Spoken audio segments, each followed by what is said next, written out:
அவர்கள் காலத்துல வாழ்ந்தவர்கள் யாரை வணங்கினார்களோ அவர்களுடைய பேரை பற்றி அல்லாஹ் குர்ஆனில் சொல்வது எப்படி சொல்றான்?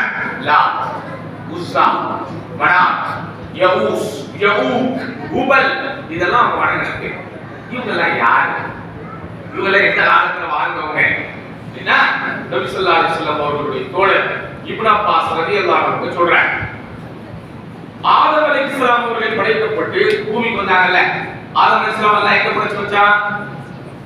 எங்க படைச்சு வச்சான்? கேட்கற இல்லையா? சொல்லுங்க, எங்க படைச்சாங்க ஆதம் அலைஹிஸ்ஸலாம்? வானத்துல சொர்க்கத்துல படைச்சான். சரியா? சொர்க்கத்துல படைச்சு அவங்களுக்கு ஒரு துணை வேணும்னு ஹவ்வா அலைஹிஸ்ஸலாம் அவங்களையும் படைச்சு அவங்களை எல்லாம் சொர்க்கத்துல வச்சு நீங்க என்ன செய்யுங்க? சொர்க்கத்துல ஜாலியா இருங்க, சந்தோஷமா இருங்க, விருப்பப்பட்டதை எல்லாம் சாப்பிடுங்க. ஆனா என்ன செய்யக்கூடாதீங்க? இந்த மரத்தை மட்டும் நெருங்காது. ஏன்னா மனிதர்கள் இருக்கக்கூடிய பலவீனமே எதை செய்யாதீங்கன்னு சொல்றோமோ அர்த்தம் செய்யும்.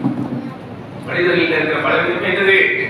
எதை செய்யக்கூடாதுன்னு சொல்றாங்களோ அதை செஞ்சு பார்க்கணும் தான் நமக்கு உள்ளத்துல விசுவாசம். அதான் சைத்தான் இருந்து வர்றேன். அப்ப அதே மாதிரி சைத்தான் என்ன செஞ்சா? ஆதம் அலைஹிஸ்ஸலாம் அவர்களுடைய துணைவியாருக்கு ஒரு குழப்பத்தை ஏற்படுத்தி அந்த மரத்தை நெருங்கி இந்த மரத்தில் இருந்தவர்களை சாப்பிட வைத்து கடைசியில தூங்கி போட்டாங்க. வந்தா அவங்களுக்கு நல்லா புள்ள வாக்கியத்தை கொடுக்குறான், சந்ததிகளை கொடுக்குறான். இந்த சந்ததிகள் எல்லாம் வந்து ஏற்கிறாங்க. அவங்க எல்லாம் யார் வணங்குறாங்க? யார் வணங்குறாங்க? அல்லாஹ் கவனம். அல்லாஹ் தவிர யாருமே அவங்க செய்யல. இப்படியே போய்கிட்டு இருக்கு. இப்படியே போன நூஹ் நபிங்கிற ஒரு தூதர் வர்றார். யார் வர்றா? நூஹ் அலைஹிஸ்ஸலாம்ங்கிற ஒரு தூதர் வர்றார். அப்ப இதை பற்றி நபி ஸல்லல்லாஹு அலைஹி வஸல்லம் சொல்றாங்க, 1000 ஆண்டுகள் இந்த உலகத்துல என்னவல்ல இணை வைப்பே கிடையாது. எத்தனை வருஷம்? 1000 வருஷம் இந்த உலகத்துல வாழ்ந்த மக்கள் அல்லாஹ்வை தவிர யாருமே வணங்கல. ஆனா இந்த நூஹ் அலைஹிஸ்ஸலாம் அவர்கள் காலத்துல என்ன நடக்குது? அங்க வாழ்ந்த மக்கள் எல்லாம் ரொம்ப சிறந்த மனிதர்களா வாழ்றாங்க. அல்லாஹ்வுக்கு ரொம்ப விருப்பமானவர்களாக வாழ்றாங்க. சாதாரணமா இருக்கிறவங்க நல்லா தொழிலாளியை பார்த்தா அவங்களுக்கு எப்படி தோணும்? அவங்க எல்லாம் எவ்வளவு கண்ணியமான மக்கள், அவங்க எல்லாம் எவ்வளவு உயர்ந்த மக்கள், அவங்க எல்லாம் எவ்வளவு சிறந்த மக்கள் அப்படி தோணுமா இல்லையா? அதே மாதிரி அன்றைக்கு வாழ்ந்த அந்த மக்களுக்கு அங்க வாழ்ந்து கொண்டிருந்த மக்களுக்கு ஒரு நல்ல அபிப்பிராயம் வருகிறது. ஆனால் எவ்வளவு நல்ல மனிதராக இருந்தாலும் இந்த பூமி நல்லா நிரந்தரமாக வாழ்வதற்குரிய வாய்ப்பை தர்றானா? யாராக இருந்தாலும் எல்லாத்துக்கும் என்ன இருக்கீங்க? மரணம். குர்ஆன்ல ஒரு வசனம் வரும், வஅபுது ரப்பக ஹத்தா யத்தியகல் யகீன். நபியே, யகீன் எனும் உறுதி வரும் வரை உன் இறைவனை வணங்குவீராக. யகீன் அப்படின்னா அர்த்தம் உறுதி. உறுதி வரும் வரை உன் இறைவனை வணங்குவீராக. இப்போ நம்ம எல்லாத்துக்கும் அல்லாஹ் மேல உறுதியான நம்பிக்கை இருக்கா இல்லையா? மறுமைன்னு ஒன்று இருக்குன்னு உறுதியா நம்பிக்கை இருக்கா இல்லையா? நம்மள உறுதி வந்துச்சு இல்ல, அல்லாஹ் வணங்குறது நிறுத்திடலாமா? அப்படியே குர்ஆன் எப்படி வருது? அந்த உறுதி அப்படிங்கிற வார்த்தைக்கு அர்த்தம் என்ன? மௌத், மரணம். ஏன்னா பிறக்கிற ஒரு குழந்தை, பிறக்கின்ற ஒரு ஜீவனுக்கு உலகத்தில் எது கிடைக்குமோ இல்லையோ, ஆனா எது கண்டிப்பா கிடைக்கும். என்னங்க எங்க எல்லாத்தையும் கூட்டி உட்கார வச்சு மௌத்துன்னு சொல்லிருக்கீங்க அப்படின்னு யோசிக்கிறீங்களா? நம்ம அப்படிலாம் சென்டிமெண்டலா யோசிக்க கூடாது. நம்ம தூக்கும் போது என்ன துவா சொல்லி தூங்குறோம்? அல்லாஹும்ம பிஸ்மிக அமுத்து வாஹியா, யா அல்லாஹ் உன் பேரை கொண்டு மௌத்தாகிறேன், உன் பேரை கொண்டு எடுக்கிறேன்னு சொல்றோம். ஆமா, ஏசிக்கு கூடிட்டு இருக்கு, நைட் டைம்ல தூங்க போறோம். இப்போ போய் நம்ம மௌத்துன்னு சொல்லலாமா? அதெல்லாம் தப்பு கிடையாது. மௌத்துன்னு சொல்றதுனால நெருப்புன்னு சொல்றதுனால தப்புமா? தீன்னு சொல்றதுனால தப்புமா? அதுக்காக நெருப்புன்னு சொல்ல வேண்டிய நேரத்துல சொல்லாம இருக்க முடியுமா? அப்ப அதெல்லாம் நம்ம யோசிக்க கூடாது. அப்போ யோசிச்சு பாருங்க, எவ்வளவு நல்லவர்களாக இருந்தாலும் அவங்களுக்கு அல்லாஹ் என்ன வைத்திருக்கிறான்? மௌத் வைத்திருக்கிறான். அப்ப அதனாலதான் மரணம் வரும் வரைக்கும் இறைவனை வணங்குகிறார்கள் என்பதை எல்லாம் சொல்லும்போது அங்கே மரணம் என்கிற வார்த்தைக்கு பதிலாக என்ன வார்த்தை வருகிறது? எப்படி என்னது? உறுதி என்கிற வார்த்தை வருது. அப்போ அந்த நல்ல மனிதர்கள் எல்லாம் மரணிக்கிறாங்க. மரணிச்ச உடனே இந்த மக்களுக்கு வந்து ஒரு ஃபீலிங்கா இருக்கு. நம்ம குடும்பத்திலேயே ஒரு நல்ல மனுஷன் மூத்தாயிட்டா நமக்கு என்ன எவ்வளவு தோணும்? அவங்களை பத்தி நினைச்சுட்டு இருப்போமா இல்லையா? நம்ம குடும்பத்துல எவ்வளவு பேர் மரணிக்கிறாங்க, தெரிஞ்சவங்கள எவ்வளவு பேர் மரணிக்கிறாங்க. ஆனா ஒரு நல்ல மனிதர் மரணிச்சுட்டார், ஒரு நல்ல பெரிய மார்க்க அறிஞர் மரணிக்கிறார், நல்ல ஒழுக்கசாலி மரணிக்கிறார், அடுத்தவர்களுக்கு நல்ல உதவி செஞ்சுட்டு இருக்கிற ஒருத்தர் மரணிக்கிறார், ஏழைகளுக்கு உணவளிச்சுட்டு இருக்கிற ஒருத்தர் மரணிக்கிறார். அவருடைய மரணம் நமக்கு தாக்கத்தை ஏற்படுத்துமா இல்லையா? அவருடைய மரணத்தை பத்தி கொஞ்ச நாளாவது பேசிட்டு இருப்போமா இல்லையா? எத்தனையோ பேருக்கு சாவு வராம இருக்கு. நல்ல மனுஷனுக்கு சாவு வந்துருச்சு அப்படி ஏன் நல்ல மனிதர்களின் மரணம் என்பது நம்முடைய மனதிற்கு ஒரு இரக்கத்தையும் வருத்தத்தையும் உண்டாக்கும். அப்ப இந்த நல்ல மனிதர்கள் எல்லாம் இறந்த உடனே இந்த மனிதர்கள் யாரு அதுக்கு பின்னாடி வர்றாங்களே அவங்க கிட்ட ஷைத்தானே ஈசா வந்து ஒரு எண்ணத்தை போடுறான். என்ன எண்ணத்தை போடுறான்?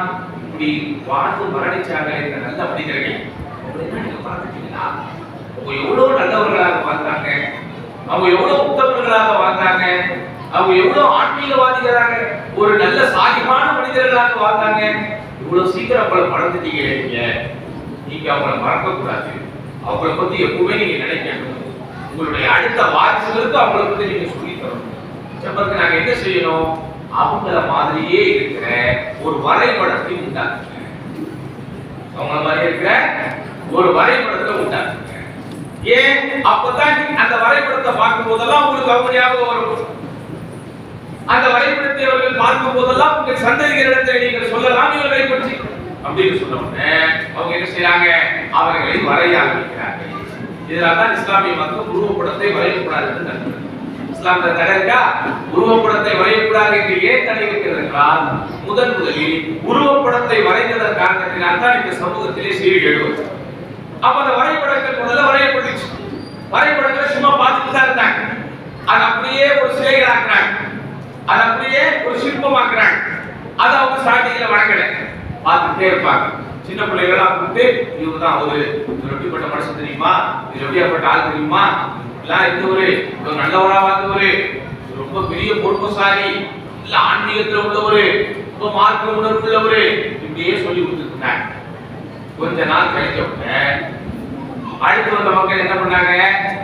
இந்த சிலைகளை பார்த்த உடனே, இந்த சிற்பங்களை பார்த்த உடனே, அதுவும் அவருடைய முன்னோர்கள் எல்லாம் அந்த சிலைகளை பார்த்த உடனே ஒரு படிப்பு ஒரு பவியம் அவங்களுக்கு வர்றதை யோசிச்சு பார்த்து அந்த சிலைகளை வணங்காங்க. இப்படித்தான் இந்த உலகத்துல அல்லாஹ் அல்லாஹ்வர்களை வணங்கப்பட்டார்கள். இப்ப சொல்லுங்க, அப்ப அன்றைக்கு அல்லாஹ் அல்லாஹ்வர் வணங்கப்பட்டார்கள். அவர்கள் யாரு? இந்த உலகத்தில் வாழ்ந்து மறைந்த நல்லடியார்கள். இன்றைக்கும் நம்ம ஊர்களில் அறியாமையின் காரணத்தினால அந்த நல்லடியார்களை தான் என்ன செய்து கொண்டிருக்கிறார்கள்?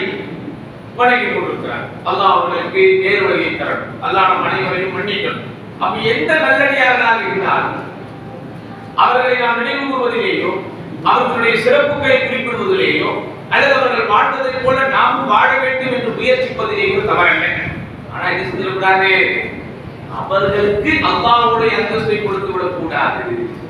உலகத்தில் வாழ்ந்த நல்ல மனிதர்களிலேயே ரொம்ப சிறந்த மனிதர் நம்ம யார் சொல்லுவோம்? முதல்ல யார் நல்ல மனிதர் சொல்லுங்க. உலகத்தில் வாழ்ந்தவர்களையே இவங்கதான் ரொம்ப நல்ல மனிதர், ரொம்ப சிறந்த மனிதர் அப்படின்னு யார் சொல்லுவோம்? அல்லாஹ்வுடைய தூதர் சொல்லுவோம், நபி ஸல்லல்லாஹு அலைஹி வஸல்லம் சொல்லுவோம்.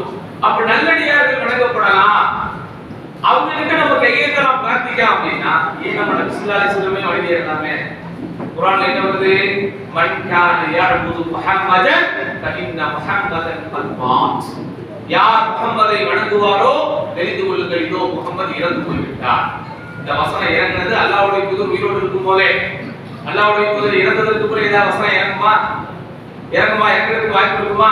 ஏன்? அல்லாஹ்வுடைய தூதர் தான் யாரு? கடைசி நபி. அல்லாஹ்வுடைய தூதருக்கு அப்புறம் எந்த நபியும் கிடையாது. ஆனா குர்ஆன்ல ஒரு வசனம் இப்படி இறங்குகிறது. எப்படி? மன் கான யஅபுது முஹம்மதன் ஃபஇன்ன முஹம்மதன் கத் மாத். யார் முஹம்மதை வணங்குவாரோ, யார் முஹம்மது ஸல்லல்லாஹு அலைஹி வஸல்லம் அவர்களை வணங்கி வழிபடுவாரோ அறிந்து கொள்ளுங்கள், அந்த முஹம்மத் மரணிக்க போகிறார் என்று மரணிக்கிறார். தேவனுடைய குர்ஆன் வசனம். அப்ப நம்ம நல்லா புரிஞ்சுக்கணும், அல்லாஹ் அல்லாஹ்வை யாரையும் என்ன செய்யக்கூடாது? வணங்கக்கூடாது. அல்லாஹ்வுக்கு என்ன காரியங்களை எல்லாம் நாம் செய்கிறோமோ அந்த காரியங்களை அல்லாஹ் அல்லாஹ் எவருக்கும் செய்யக்கூடாது. என்னை பெற்றெடுத்த தாயாக இருக்கலாம், எனக்காக கஷ்டப்பட்டவள், என்னை 10 மாதம் வயிற்றிலே வைத்து சுமந்தவள், அதற்காக என் தாயை நான் வணங்க முடியுமா? என் தாயின் காலில் விட முடியுமா? என் தாயிடத்திலே நான் பிரார்த்தனை செய்ய முடியுமா? என் தாயினுடைய போட்டோவை வீட்டிலே மாட்டி என் தாய்க்கு நான் என் தாய்க்காக அல்லாஹ்விடம் துஆ செய்யலாம், ஆனால் தாயிடத்திலே நான் துஆ செய்ய முடியுமா? சொல்லுங்க. அப்ப தாயாக இருந்தாலும், தந்தையாக இருந்தாலும், ஆசிரியர்களாக இருந்தாலும், எனக்கு சம்பளம் தருகின்ற முதலாளியாக இருந்தாலும், அல்லது என்னை ஆட்சி செய்கின்ற அரசனாக இருந்தாலும், எல்லாரும் அல்லாஹ்வுக்கு யாரு? அடிமைகள். அடியார்கள் அதுல ரொம்ப தெளிவா இருக்கும். அதுதான் கொள்கை. அந்த கொள்கையை என்ன செய்யணுமோ கடைசி வரைக்கும் பாதுகாக்கணும். அல்லாஹ்வுடைய தூதர் ஸல்லல்லாஹு அலைஹி வஸல்லம் அவர்கள் மரணிக்கக்கூடிய தருவாயிலே அவரை சுற்றி சஹாபாக்கள் எல்லாம் ரொம்ப உணர்ச்சி வசப்பட்டு இருக்கிறார்கள். அல்லாஹ்வுடைய தூதருடைய மரணத்தை கண்ணால் கண்டு கொண்டிருக்கிறார்கள். அல்லாஹ்வுடைய தூதர் ஸல்லல்லாஹு அலைஹி வஸல்லம் அவர்கள் இந்த சஹாபாக்கள் உயிரினும் மேலாக நேசித்தார்கள். அவ இல்லையா அந்த தூதர் ஸல்லல்லாஹு அலைஹி வஸல்லம் அவர்களுக்காக உயிரை கூட தருவதற்கு தயாராக இருந்தார்கள். அந்த ரசூலுல்லாஹி ஸல்லல்லாஹு அலைஹி வஸல்லம் அவர்கள் மரண படுக்கையில் கிடக்கிறார்கள். சுற்றி இருக்கிற சஹாபாக்கள் கண்ணீரோடு நின்று கொண்டிருக்கிறார்கள். மிகப்பெரிய வருத்தத்தை மனதிலே சுமந்து கொண்டிருக்கிறார்கள். அந்த வேளையில் ரசூலுல்லாஹி ஸல்லல்லாஹு அலைஹி வஸல்லம் இந்த சமூகத்திற்கு செய்யக்கூடிய முக்கியமான உபதேசங்களை செய்கிறார்கள். அந்த உபதேசங்கள் இந்த சமூகத்திற்கு மிக மிக முக்கியமானது. அதிலே நிறைய விஷயங்களை ரசூலுல்லாஹி ஸல்லல்லாஹு அலைஹி வஸல்லம் சொன்னார்கள். குறிப்பாக இஸ்தௌசு பின் நிசாஇ கைரா, பெண்கள் விஷயத்தில் நீங்கள் நல்ல முறையில் நடந்து கொள்ளுங்கள். ஏன்னா இந்த காலத்துல பெண்களை எல்லாம் அந்த மக்கள் எப்படி வச்சிருந்தாங்க? அடிமைகளாக வைத்திருந்தார்கள். இந்த பெண்களுக்கு என்று உரிமையோ, பெண்களுக்கு என்று சுதந்திரமோ, பெண்களுக்கு என்று உணர்வுகள் இருக்கிறது என்றோ யோசிக்காத ஒரு காலகட்டத்திலே இருந்தார்கள். பிறக்கின்ற குழந்தை பெண் குழந்தை என்று தெரிந்தாலே அதை உயிரோடு புதைக்கக்கூடிய ஒரு மௌட்டிகத்திலே இருந்த மக்கள். அந்த மக்களை தான் அல்லாஹ்வுடைய தூதர் ஸல்லல்லாஹு அலைஹி வஸல்லம் அல்லாஹ்வை மட்டுமே வணங்க வேண்டும் என்ற கொள்கையை போதித்து அவர்களை தூய்மைப்படுத்தி பண்படுத்தி அவர்களை சுத்தப்படுத்தி சுத்திகரித்து கியாமத் நாள் வரைக்கும் வாழ்கிற எல்லோருக்கும் முன்மாதிரிகளாக மாற்றி காட்டினார்கள். அந்த மக்கள்லாம் இருக்கிற சபையிலே அல்லாஹ்வுடைய தூதர் ஸல்லல்லாஹு சொன்னாங்க, லஅனல்லாஹு யஹூத வ நஸாரா, யூதர்களையும் நஸ்ரானிகளையும் அல்லாஹ் சபிப்பானாக. என்ன காரணம்? என்ன செஞ்சாங்க? இத்தஹது குபூர் அன்பியாஇ மஸாஜிதா, அவர்கள் தங்களுடைய நபிமார்களின் அடக்க ஸ்தலங்களை வணக்க ஸ்தலங்களாக எடுத்துக்கொண்டார்கள். இதுதான் செஞ்சாங்க. இதுதான் அவங்க சபிக்கப்பட்டாங்க. அல்லாஹ்வுடைய தூதர் ஸல்லல்லாஹு அலைஹி வஸல்லம் அவர்கள் சொன்னார்கள், கடைசி காலகட்டத்தில் மரணிக்கக்கூடிய தருவாயில இன்னும் கொஞ்ச நேரத்தில் அல்லாஹ்வுடைய தூதர் ஸல்லல்லாஹு அலைஹி வஸல்லம் அவர்களுக்கு மரணம் வரப்போகிறது. இந்த உலகத்தை விட்டு பிரிய போகிறார்கள். எந்த சமூகத்தை அல்லாஹ்வுடைய தூதர் ஸல்லல்லாஹு அலைஹி வஸல்லம் தன் கண்ணில் இமையில் வைத்து பாதுகாத்தார்களோ, எந்த சஹாபாக்களை அல்லாஹ்வுடைய தூதர் ஸல்லல்லாஹு அலைஹி வஸல்லம் தர்பியத்திலும் நல்லொழுக்கம் கொடுத்து கியாமத் நாள் வரைக்கும் வாழ்கிற எல்லோருக்கும் ஒரு எடுத்துக்காட்டாக மாற்றினார்களோ, அப்படிப்பட்ட அந்த சஹாபாக்களின் பெருங்கூட்டம் அல்லாஹ்வுடைய தூதருடைய வீட்டு வாசல்களை காத்திருக்கிறது. அப்போ ரசூலுல்லாஹி ஸல்லல்லாஹு அலைஹி வஸல்லம் பேசவே முடியல. மரணிக்கும் தருவாயில் இருக்கிற ஒருவரால் பேச முடியுமா? மரணிக்கும் தருவாயில் உள்ளவரால் அவருடைய சத்தம் எழுப்பி பேச முடியுமா? இருந்தாலும் சொல்ல வரக்கூடிய கருத்துடைய முக்கியத்துவத்தை அல்லாஹ்வுடைய தூதர் ஸல்லல்லாஹு அலைஹி வஸல்லம் உணர்ந்து மரணிக்கக்கூடிய தருவாயிலே கூட சத்தம் போட்டு சொன்னார்கள், லஅனத்துல்லாஹி அலல் யஹூதி வன் நஸாரா, யஹூதிகள் மீதும் நஸாராக்கள் மீதும் அல்லாஹ்வுடைய சாபம் உண்டாகும். எதுக்கு? இத்தஹது குபூர் அன்பியாஇ மஸாஜிதா, அவர்கள் தங்களுடைய நபிமார்களின் மண்ணறைகளை அடக்க ஸ்தலங்களை வணக்க ஸ்தலங்களாக எடுத்துக் கொண்டார்கள். அப்புறம் சொன்னாங்க, லா தஜஅலு கப்ரி வஸனன் யுஅபத், என்னுடைய கபரை என்னுடைய அடக்க ஸ்தலத்தை வணங்கப்படும் இடமாக விழா கொண்டாடப்படும் இடமாக எடுத்துக் கொள்ளாதீர்கள். இதெல்லாம் நமக்கு என்ன தெரியுது? நம்ம உயிரினும் மேலான மதிக்கிற அல்லாஹ்வுடைய தூதர் ஸல்லல்லாஹு அலைஹி வஸல்லம் அவர்களது கபரே வணங்கப்படக்கூடாது, அவர்களது கபரே விழா எடுக்கும் இடமாக ஆக்கப்படக்கூடாது என்பதை வன்மையாக ரசூலுல்லாஹி ஸல்லல்லாஹு அலைஹி வஸல்லம் கண்டித்திருக்கிறார்கள், எச்சரிக்கை செய்திருக்கிறார்கள். அப்படின்னா மற்றவர்களுடைய கபரை நம்ம கொண்டாடலாமா? மற்றவர்களுடைய மண்டலையை நம்ம விழா எடுக்கலாமா? மற்றவர்களுடைய மண்டலையை நம்ம கந்தூரி உருசு போன்றவைகளை நடத்தலாமா? இன்னைக்கு நம்முடைய சமுதாய மக்கள் அறியாமையில் அதை செய்து கொண்டிருக்கிறார்கள். கவலையோட நம்ம அதை சிந்திக்கிறோம், கவலையோட சிந்திக்கிறோம். நம்ம யாரையும் விமர்சிப்பதற்காக என்று சொல்லல. அல்லாஹ்வுடைய தூதர் ஸல்லல்லாஹு அலைஹி வஸல்லம் எந்த கொள்கையை இந்த சமூகத்திற்கு சொன்னார்களோ அந்த கொள்கையை சொல்ல வேண்டிய கடமை நமக்கு இருக்கு. அல்லாஹ் குர்ஆன்ல சொல்றான், எப்படி? வலா ததுஉ மின் தூனில்லாஹி மா லா யன்ஃபஉக வலா யதுர், நபியே உங்களுக்கு எந்த நன்மையோ எந்த தீமையோ செய்ய முடியாத எதையும் நீங்கள் வணங்காதீர்கள். ஃபஇன் ஃபஅல்த ஃபஇன்னக இதன் மினல் ஸாலிமீன், அப்படி நீங்கள் செய்தால் நீங்கள் அநியாயக்காரர்களில் ஒருவராக ஆகிவிடுவீர்கள். அடுத்து பாருங்க, இன்னைக்கு நம்முடைய மக்களின் பெரும்பான்மையானவர்களிடத்தில் இருக்கக்கூடிய மனநிலையை கொள்கை ரீதியான தப்பை தவறை அல்லாஹ் எப்படி அன்றைக்கே சுட்டி காட்டினார். வையம்சஸ்கல்லாஹு பிதுர்ரின், அல்லாஹ் உமக்கு ஒரு தீமையை தர வேண்டும் என்று நாடிவிட்டார். வையம்சஸ்கல்லாஹு பிதுர்ரின், அல்லாஹ் உம்மை ஒரு தீங்கை தீண்ட செய்து விட்டால் ஃபலா காஷிஃப லஹு இல்லாஹு, அந்த தீமையை அல்லாஹ்வை தவிர யாராலும் நீக்க முடியாது. வையுரிதுக பிகைர், அல்லாஹ் உங்களுக்கு ஒரு நன்மையை தருவதற்கு நாடிவிட்டால் ஃபலா ராத்த லிஃபத்லிஹி, அவனுடைய நன்மையை அவன் தரக்கூடிய இந்த அருளை எவராலும் திருப்பி அனுப்ப முடியாது. நீங்க முழுக்க யார் மேல நம்பிக்கை வைக்கிறேன்? அல்லாஹ்வின் மீது நம்பிக்கை வைக்கணும். சோதனைகள் வரும் இந்த உலகத்துல, சோதனைகள் வராம சொர்க்கத்துக்கு போயிட முடியுமா? இந்த உலகத்திலே நிம்மதியா வாழ்ந்துட்டு வறுமையில எப்படி நிம்மதியா வாழ முடியும்? அல்லாஹ்வுடைய நாட்டமே, அல்லாஹ்வுடைய நோக்கமே இந்த உலகத்தில் நம்மை படைத்தது சோதிப்பதற்காகத்தான். நாட்டு மக்களை பார்த்தீர்களா இல்லையா? எல்லாரும் வருஷம் பெரும்பாலும் உற்சாகத்தோடு உல்லாசத்தோடு சுற்றுப்பயணத்திற்காக செல்லுகின்ற இடம் அது. எவ்வளவு பேர் மரணிச்சிருக்கிறாங்க இன்னைக்கு வரைக்கும் தகவல் தெரியல. மண்ணை தோண்ட தோண்ட தோண்ட தோண்ட பிணங்கள் வந்து கொண்டே இருக்கிறது. பிணங்களை பீழ்த்தி எடுக்கிறார்கள். குடும்பம் குடும்பமாக குழந்தையோடு அதை பார்க்க பார்க்க கண்ணீராக வந்து கொண்டிருக்கிறது. வருத்தத்திற்குரிய விஷயம் என்று சொன்னால் அது இறந்தவர்களில் பெரும்பான்மையானவர்கள் முஸ்லிம்கள். இறந்தவர்கள பெரும்பான்மையானவர்கள் முஸ்லிம்கள். இதை எதற்காக நான் சொல்ல வருகிறேன் என்றால், அல்லாஹ்வுடைய நாட்டம் நம்மை சோதிக்க வேண்டும் என்றால் அதை யாராலும் செய்ய முடியாது, தடுத்து நிறுத்த முடியாது. அல்லாஹ் இந்த உலகத்தை சோதனைக்குரிய களமாகத்தான் படைத்திருக்கிறான். அல்லாஹ் குர்ஆனிலே நீங்கள் இந்த உலகத்திலே நிம்மதியாக வாழலாம், ஆனந்தமாக வாழலாம், சந்தோஷமாக வாழலாம், சகல சௌபாகியங்களோடு வாழலாம், வசதி வாய்ப்போடு வாழலாம், வறுமையோ ஏழ்மையோ கண்ணீரோ வராமல் நீங்கள் வாழலாம், பசி பட்டினி இல்லாமல் வாழலாம் என்றுதான் சொல்லவில்லை. உங்களுடைய வாழ்க்கையில சந்தோஷம் இருக்கும், உங்களுடைய வாழ்க்கையில கொஞ்சம் வசதி வாய்ப்பு இருக்கும். ஆனா அதே நேரத்துல என்ன இருக்கும்? சோதனைகள். கிளைமேட் ஒரே மாதிரியா இருக்கு. எல்லா நேரமும் தென்றல் காற்றா வீசிக்கிட்டு இருக்கு. எல்லா நேரமும் இதமாக பதமாக குளிராக காற்றா வீசிக் கொண்டிருக்கிறது இல்லையே?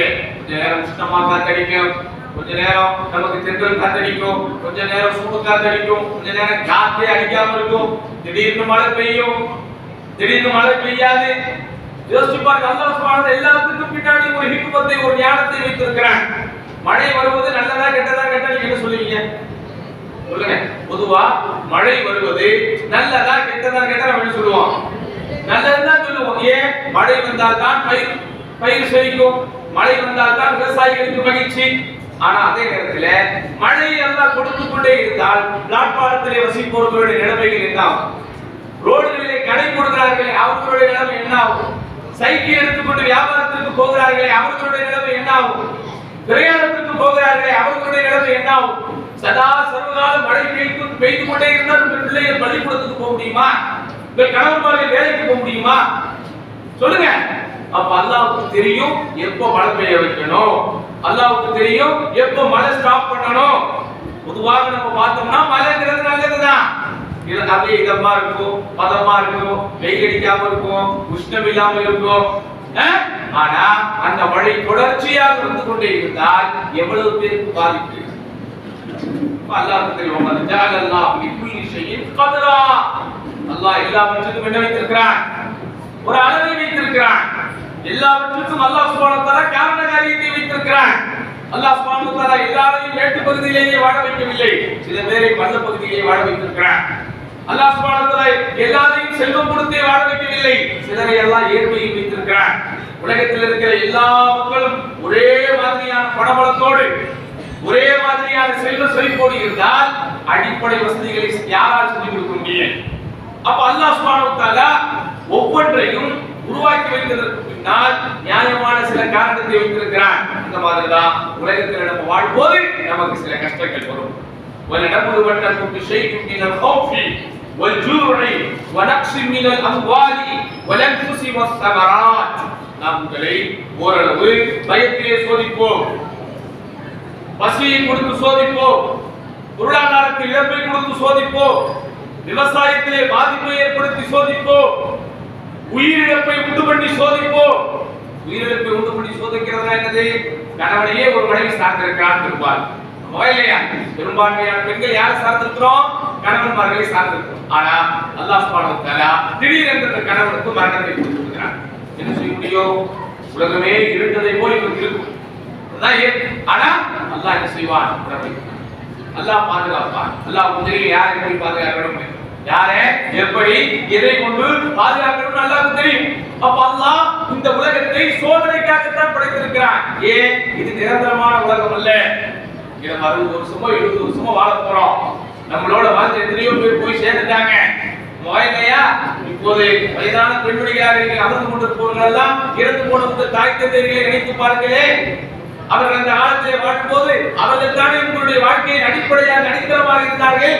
உங்களை வளர்த்தது அவர்கள், உங்களை குணமளித்தது அவர்கள். அவங்க உங்களுக்கு தாய் தந்தையா, நீங்க சிறு பிள்ளையா இருக்கும்போது அவங்க பத்தி என்ன நினைச்சிருப்பீங்க? இவங்க இல்லாம நம்மளால வாழவே முடியாது. ஆனா இன்னைக்கு அப்படி நினைக்கிறீங்களா? அவங்க மேல உங்களுக்கு இறக்கம் இருக்கும், அவங்க மேல பாசம் இருக்கும், அவங்களுக்காக துவா செய்வோம். ஆனா அவங்க இல்லாம உங்க வாழ்க்கை போயிட்டே. அதே மாதிரி நீங்க இல்லாமலும் உங்க பிள்ளைங்க வாழ்க்கை என்ன செய்யும்? போயிட்டே. ஏன்? அல்லாஹ் மட்டும்தான் ஒரு ஹய்யுல் கய்யூம், நிலையான நித்திய ஜீவன். மரணம் வராதவன் யார் மட்டும்தான்? அல்லாஹ் மட்டும்தான். பலவீனம் வராதவன் யார் மட்டும்? அல்லாஹ் மட்டும்தான். யாராக இருந்தாலும் எல்லோருக்கும் அல்லாஹ் சுப்ஹானஹு வ தஆலா மரணத்தை கொடுக்கிறான். இப்படி உம்மா எவ்வளவு தொழுகையா தெரியுமா? உம்மா எவ்வளவு ஓதுவாங்க தெரியுமா? உம்மா எவ்வளவு நோக்குவாங்க தெரியுமா? இப்படிப்பட்டவங்க மௌத்தாயிட்டாங்களே. அல்லாஹ்வுடைய தூதரோட உம்மா நிறைய நோக்கிட்டாங்களா? அல்லாஹ்வுடைய தூதரோட நம்ம உம்மா கொடுத்துட்டாங்களா? அப்ப அந்த அல்லாஹ்வுடைய தூதருக்கு 63 வயசுல அல்லாஹ் என்ன செஞ்சான்? மரணத்தை கொடுத்து விட்டான். அப்ப அதனால தான் அல்லாஹ் குர்ஆனில் சொல்கிறான், குல்லு மன் அலைஹா ஃபான் வ யப்கா வஜ்ஹு ரப்பிக துல் ஜலாலி வல் இக்ராம். உலகத்தில் இருக்கிற எல்லாமே அழியக்கூடியதுதான் அல்லாஹ்வுடைய திருமுகத்தை தவிர. அப்போ அழியாதவன், மரணம் இல்லாதவன், ஊனுறக்கம் இல்லாதவன், பலவீனம் அடையாதவன், களைப்பு இல்லாதவன், நிலையானவன், நித்திய ஜீவன் அந்த அல்லாஹ். அவனையே நீங்க சார்ந்திருக்கணும், அவனிடமே நீங்க பிரார்த்தனை செய்யணும். அவனை தவிர வேறு எந்த சக்தியும் உங்களை காப்பாற்றாது என்கிற நம்பிக்கையை நீங்க நிறையா இருக்கணும். ஆனா இஸ்லாமிய சமுதாயத்தினுடைய நிலைமை என்ன இருக்குது? கையிலே கையை கட்டுகிறார்கள், காலிலே கையை கட்டுகிறார்கள், வீட்டிலே சில புனிதமான அடிப்படைகள் என்று நம்பி போட்டோக்கள், சில உருவப்படங்களை வைக்கிறார்கள். பிற சமூக மக்கள் அவர்கள் சாங்கியங்களாக, சடங்குகளாக எதை செய்வார்களோ அதை இஸ்லாமிய சமூக மக்கள் இன்றைக்கு செய்வதை பார்க்கிறோம். இதெல்லாம் கொள்கையை பாதுகாக்கக்கூடிய விஷயமா? இதெல்லாம் கொள்கையை நாசப்படுத்தக்கூடிய விஷயம். பாருங்க, நபிகள் நாயகம் ஸல்லல்லாஹு அலைஹி வஸல்லம் அவர்கள் எந்த விதத்திலும் தானே வணங்கப்பட்டு விடக்கூடாது, தன்னை இந்த மக்கள் அளவு கடந்து புகழ்ந்து விடக்கூடாது என்பதை மிக தெளிவாக இருந்தார்கள். மரியமின் குமாரர் ஈசா நபியை வரம்பு மீறி புகழ்ந்ததை போல என்னை நீங்கள் வரம்பு கடந்து புகழாதீர்கள். அல்லாஹ்வுடைய அந்த மக்கள் அப்படி என்ன புகழ்ந்துட்டாங்க? அல்லாஹ்வுடைய தூதரை, அல்லாஹ்வுடைய தூதரை அந்த மக்கள் அப்படி என்ன வரம்பு கடந்து புகழ்ந்தாங்க? ஒன்று புகழ அல்லாஹ்வுடைய தூதர் வந்து இருக்கும் போது யா கைரனா, எங்களில் சிறந்தவரே. அல்லாஹ்வுடைய தூதர் நம்மள சிறந்தவங்களா இருக்காங்க, சொல்லுங்க, சிறந்தவரே, சிறந்தவர். யா கைரனா, எங்களில் சிறந்தவரே. எப்ன கைரினா, எங்களில் சிறந்தவர் பெற்ற வாரிசே. யா அக்ரமனா, எங்களில் கண்ணியத்திற்குரியவரே. எப்ன அக்ரமினா, எங்களில் கண்ணியத்திற்குரியவருடைய மகனே. இப்படிதான் பாராட்டுறாங்க. இதுக்கே ரசூலுல்லாஹி ஸல்லல்லாஹு அலைஹி வஸல்லம் செய்றாங்க, நிறுத்துங்கள் அப்படிங்கிறாங்க. இன்னைக்கு அரசியல்வாதிகளை, அவர்களை பின்பற்றக்கூடியவர்கள் எப்படியெல்லாம் போடுகிறார்கள், எப்படியெல்லாம் அவர்களை பாராட்டி அவர்களை புகழ்ந்து ஃப்ளெக்ஸ் பேனர்களை வைக்கிறார்கள். அன்னைக்கு அவங்க அதெல்லாம் பண்ணல, ரொம்ப சாதாரணமாக சிறிய அளவில் தான் பாராட்டினார்கள். அதற்கு ரசூலுல்லாஹி ஸல்லல்லாஹு அலைஹி வஸல்லம் என்னை நீங்க என்ன செய்யக்கூடாது? மரியமின் குமாரன் ஈசாவை புகழ்ந்ததை போல என்ன புகழ்கிறாங்க? என்னை நீங்க புகழணும்னு ஆசைப்பட்டா என்னை அல்லாஹ்வின் அடிமை என்று சொல்லுங்கள், என்னை அல்லாஹ்வுடைய தூதர் என்று சொல்லுங்கள் அப்படின்னு சொல்லி என்ன செய்றாங்க? அல்லாஹ்வுடைய தூதர் ஸல்லல்லாஹு அலைஹி வஸல்லம் சொல்லிட்டு ஒரு எச்சரிக்கையை விடுகிறார். இய்யாக்கும் வல் குலு, இய்யாக்கும் வல் குலு ஃபித்தி, வரம்பு மீறுதலை விட்டு நான் உங்களை எச்சரிக்கை செய்கிறேன். யாரை என்ன செய்யக்கூடாதுமோ வரம்பு மீறி புகழக்கூடாது. இன்றைக்கு வரம்பு மீறி புகழ்ந்ததனுடைய விளைவுதான் ஊருக்கு ஊர் இன்றைக்கு கபர் வழிபாடு பெருகிக் கொண்டே இருக்கிறது. அது இஸ்லாமிய சமூக பக்கம் கொஞ்சம் மறுபரிசீலனை செய்ய வேண்டும். அவர்கள் அல்லாஹ்வின் அடியார்கள், அவர்கள் அல்லாஹ்வுடைய அடியார்கள், அவ்வளவுதான். அல்லாஹ்வின் அடியார்களை, அல்லாஹ்வுக்கு நெருக்கமானவர்களை நாம் அடைக்கலாம் என்றால் அல்லாஹ் மலக்குமார்களையே வணங்க அனுமதி கொடுத்திருப்பானே. இவங்களாவது பூமியில வாழ்றோம், மலக்குமார்கள் எங்க வாழ்றாங்க? எங்க வாழ்றாங்க? வானத்திலே இருக்கிறார். நம்ம எவ்வளவுதான் அல்லாஹ்வை வணங்கினாலும் நம்மிடத்துல என்ன இருக்குது? பலவீனங்கள் இருக்கிறது, குறைகள் இருக்கிறது, நம்மிடத்துல தேவைகள் இருக்கிறது. ஏன்னா அல்லாஹ் சுப்ஹானஹு வ தஆலா அப்படிப்பட்ட இயல்போடு தான் படைத்திருக்கிறான். 24 மணி நேரமும் நான் ஒதுவோடவே இருக்க முடியுமா? ஒதுவை முடிக்கக்கூடிய விஷயங்கள் என் வாழ்க்கையில நடக்கவே நடக்காதுன்னு சொல்ல முடியுமா? நான் 24 மணி நேரம் சாப்பாடு இல்லாம, தண்ணி குடிக்காம, தூங்காம, மனைவி மக்களை பார்க்காம, சம்பாதிக்க போகாம, வியாபாரத்துக்கு செல்லாம நான் அல்லாஹ்வை வணங்கிக் கொண்டே இருக்கிறேன் அப்படி யாராவது இருக்க முடியுமா? ஆனா மலக்குமார்கள் அப்படித்தான் இருக்கிறாங்க. அல்லாஹ் அவர்களை அந்த இயல்போடு தான் படைத்திருக்கிறான். நம்மை போன்ற எந்த தேவைகளும் அவர்களுக்கு இல்லை, நம்மை போன்ற எந்த பலவீனங்களும் அவர்களுக்கு இல்லை. அவர்களுக்கு எல்லாம் பசியை கொடுக்கவில்லை, தாகத்தை கொடுக்கவில்லை, தூக்கம் என்கிற உணர்வை கொடுக்கவில்லை, மனைவி மக்கள் என்கிற தேவையை கொடுக்கவில்லை. அப்போ என்ன செஞ்சுக்கிட்டு இருக்கிறாங்க தெரியுமா?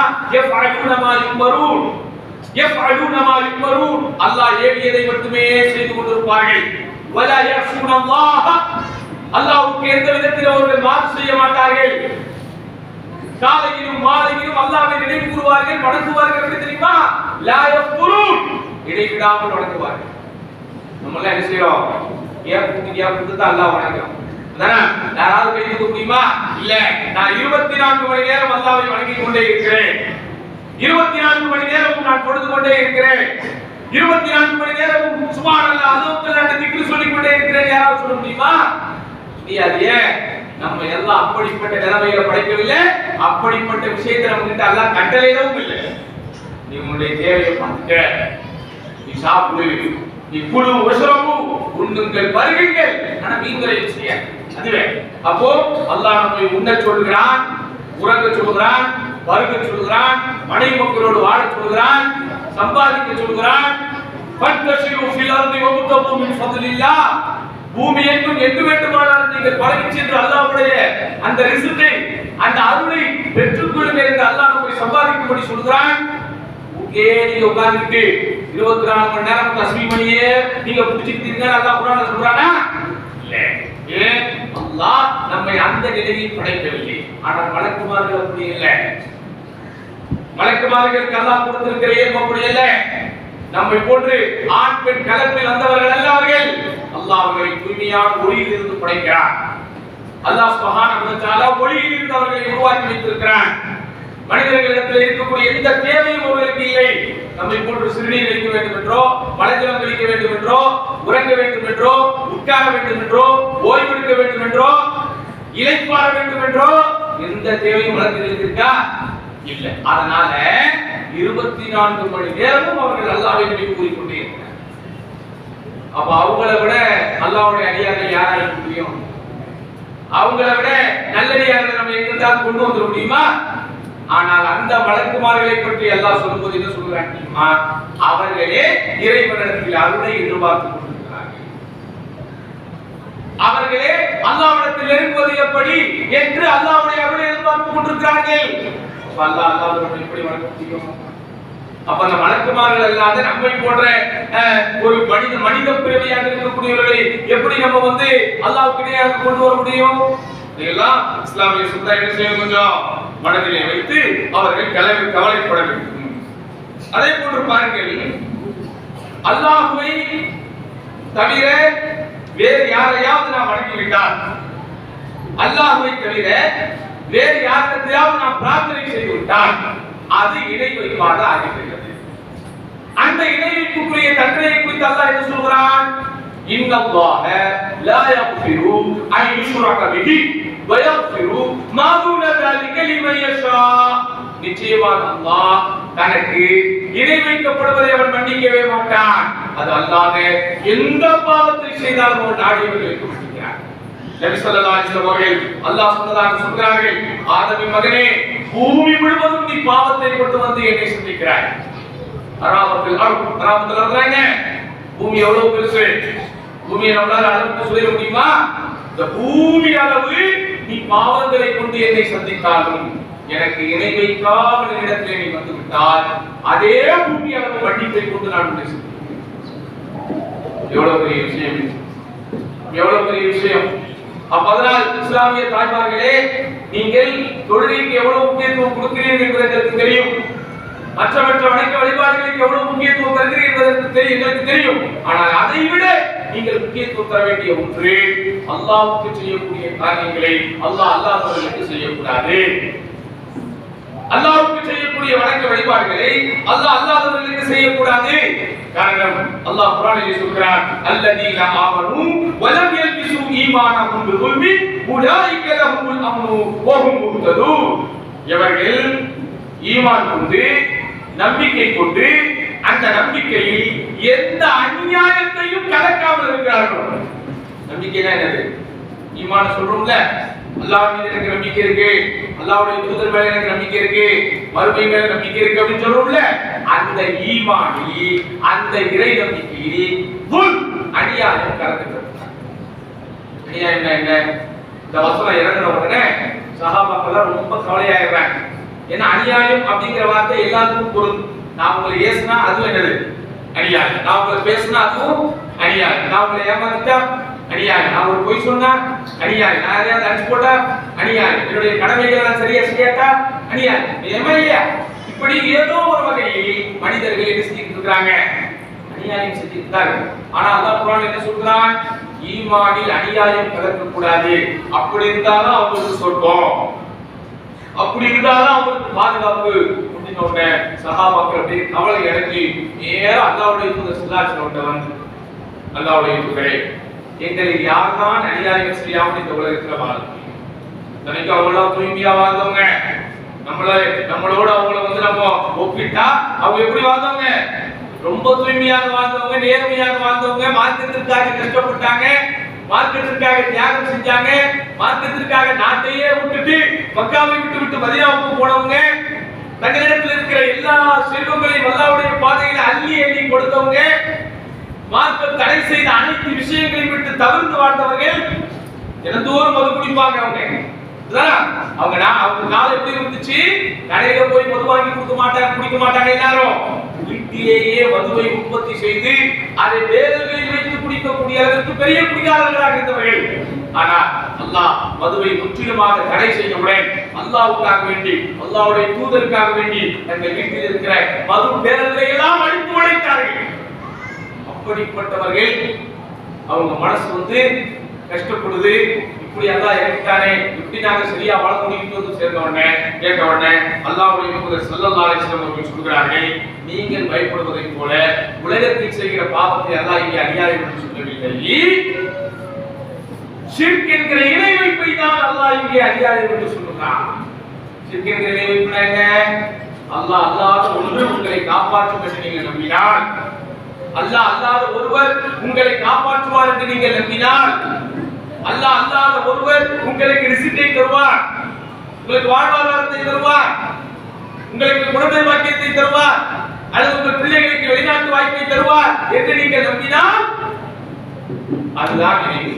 அப்படிப்பட்டவர்களுக்கு எந்த விதமான பாதுகாப்பும் இல்லை, எந்த விதமான அருளும் இல்லை என்று அல்லாஹ் சுப்ஹானஹு வ தஆலா திருமறை குர்ஆனிலே சொல்லி காட்டுகிறார்.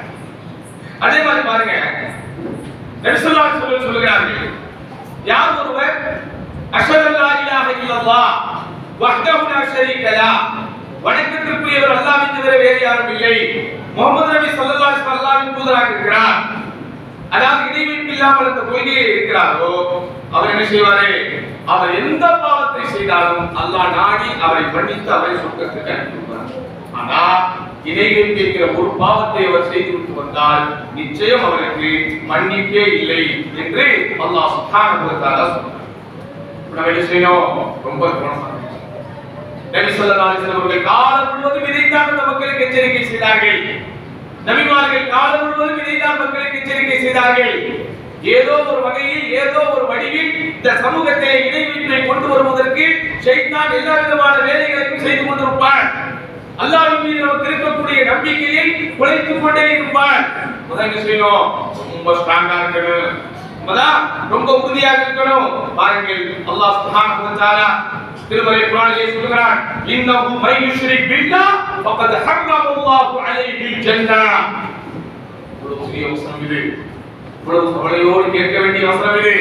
யார் அல்லாஹ்வுக்கு இணை வைப்பாரோ அவருக்கு அல்லாஹ் சொர்க்கத்தை ஹராமாக்கி விட்டான். கவலைப்படுகிற தாய்மார்களே, சொர்க்கத்தை அல்லாஹ் ஹராமாக்கி விட்டால் அந்த சொர்க்கத்தை யார் நமக்கு பெற்று தருவார்? உலகத்தில் உள்ள யாராவது நமக்கு வறுமையை உதவி செய்ய முடியும் நினைக்கிறீங்களா? உலகத்தில் இருக்கிற யாராவது வறுமையை நமக்கு அல்லாஹ்விடத்தில் வாதாடி பேசி சொர்க்கத்தை வாங்கி தருவாங்கன்னு நினைக்கிறீங்களா?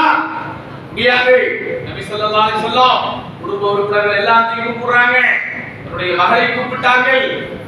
அல்லாஹ்வுடைய தூதர் தன்னை தூக்கி வளர்த்த வீட்டிலே உள்ள பெரியவர்களை கூப்பிடுகிறார்கள். தன்னுடைய மாமியை கூப்பிட்டார்கள். தன்னுடைய குடும்பத்தில் உள்ள எல்லாரையும் கூப்பிட்டார்கள். எல்லாரையும் சுத்தி நிக்க வச்சு ஒவ்வொருவராக அல்லாஹ்வுடைய தூதர் ஸல்லல்லாஹு அலைஹி வஸல்லம் தனித்தனியாக சொல்றாங்க. எல்லாரும் நீங்க ஒண்ணா இருக்கீங்க, எல்லாரும் ஒண்ணா இருக்கும்போது உங்களுக்கு நான் ஒரு விஷயத்தை சொல்லும்போது ஒவ்வொரு ஆளுக்கு தனித்தனியா சொல்றேனா சேர்த்து சொல்றேன் அப்படிதான் சொல்லுவோம். ஆனா இந்த விஷயத்தினுடைய முக்கியத்துவத்தை உணர்த்துவதற்காக எல்லாரும் ஒண்ணாதான் நிற்கிறாங்க. ஆனா ஒவ்வொரு ஆட்டையும் அல்லாஹ்வுடைய தூதர் தனித்தனியா சொல்றாங்க. மாமியே, சஃபியாவே, இந்த உலகத்தில் எதை வேண்டுமானாலும் கேளுங்கள், நான் குடித்தா தருவேன். ஆனால் மறுமையில் அல்லாஹ்வின் புறத்திலிருந்து வரக்கூடிய வேதனை என்னால் தடுக்க முடியாது.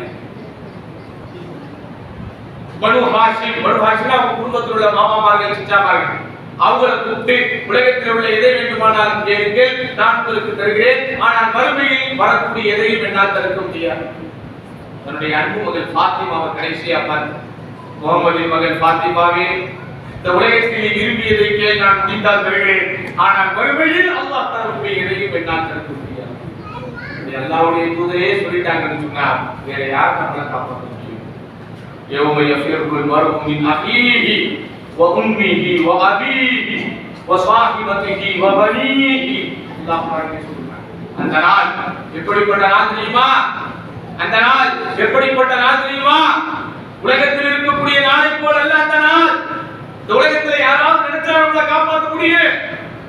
யாருக்கு இந்த உலகத்தில் அதிகாரம் இருக்கிறதோ, சக்தி இருக்கிறதோ, அப்படிப்பட்ட ஒருவர் நமக்கு தெரிந்தவராக இருந்தால், நம் மீது நேசம் கொண்டவராக இருந்தால், நாம் சில சிக்கல்களில் சிக்கிக் கொண்டிருக்கும் போது, இடர்பாடுகளிலே சிக்கி தவிக்கும் போது நம்மை காப்பாற்ற முடியும். நமக்கு ஒரு கடன் இல்லையா, அல்லாஹ் நம்மளை காப்பாற்ற யாராவது வச்சிருந்தா நிச்சயம் அவரால் நம்மளை காப்பாற்ற முடியும். நமக்கு உடல்ல ஒரு பிரச்சனையா, ஒரு நோயா, ஒரு வியாதியா, அல்லாஹ்வுடைய உதவியை கொண்டு ஆஸ்பத்திரிக்கு போறோம், அங்க நம்மளை காப்பாற்றுறதுக்கு யாராவது இருப்பாங்க. மறுமையில் யார் இருப்பா? டாக்டர் வந்துட முடியுமா? இன்ஜினியர் வந்துட முடியுமா? வக்கீல் வந்துட முடியுமா? கலெக்டர் வந்துருவாரா? அட அல்லாஹ் குர்ஆன்ல சொல்றான், யௌம யஃபிருல் மர்உ மின் அஹீ. ஒவ்வொரு மனிதனும் தன்னுடைய சொந்த சகோதரனை விட்டு விரண்டு ஓடுவான். ஒரு மனிதன் என்ன செய்வான்? சொந்த சகோதரனை விட்டு விரண்டு ஓடுவான். தெரியுமா? என்கிட்ட இருக்கிற அமல்கள் எதையாவது கேட்டுட்டா, என்கிட்ட இருக்கக்கூடிய நல்ல அமல்களை எதையாவது கேட்டுட்டா கொடுக்க மாட்டான் தெரியுமா? அதனால ஓடுவான். சரி, சகோதரன் கிட்ட இருந்து மட்டும் தான் ஓடுறானா? இல்ல, தாயிடம் இருந்தும் தந்தையிடம் இருந்தும் ஓடுவான். ஒரு தாய்க்கு ஒரு பிள்ளைக்கு இடையே இருக்கிற உணர்வை, இடையே இருக்கிற பாசத்தை வார்த்தையால் வர்ணிக்க முடியுமா? ஒரு தாய்க்கு பிள்ளையை விட உலகத்திலே நேசத்துக்குரிய பாசத்துக்குரிய யாராவது இருப்பாங்களா? அது வளர்ந்ததற்கு பிறகு மகன்மார்கள் உணர்கிறார்களோ இல்லையோ, பிள்ளைகள் உணர்கிறார்களோ இல்லையோ, ஆனா தாயும் பிள்ளைகளுக்கு இடையே இருக்கிற பந்தவாசம் வார்த்தையால் வர்ணிக்க முடியாது.